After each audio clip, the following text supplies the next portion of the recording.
ভুলেও shopping bag ফেলে দিবেন না। শপিং ব্যাগ দিয়ে বানিয়ে নিন চমৎকার একটি জিনিস। এটি প্রতিটি ফ্যামিলির জন্য খুবই উপকারী একটি জিনিস। এটি দেখার পরে ভুল করে কেউ শপিং ব্যাগ ফেলে দিবেন না।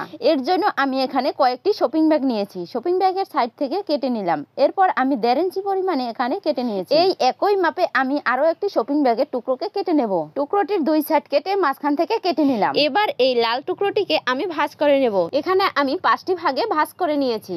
তারপরে লাগবে একটি সিজার। আমি এই সিজারটা দিয়ে এর মাথাটি কেটে নেব। আমি এখানে দুই মাথায় সুচালো আকারে কেটে নিয়েছি। তারপর এটাকে খুলে দেখাচ্ছি। এই দেখুন, এটা এভাবে দেখতে হবে। এরপরে আমি সাদা টুকরোটিকেও ভাঁজ করে নেব। এটাকে আমি 4টি ভাজে ভাঁজ করে নিয়েছি। তারপর একটি সিজার দিয়ে আমি এই 2 সাইড থেকে একটু গোল করে কেটে নেব। আমি দুই মাথায় একইভাবে কেটে নিয়েছি। এরপর এটাকে আমি খুলে দেখাচ্ছি। এই দেখুন, এটা দেখতে এভাবে হয়েছে।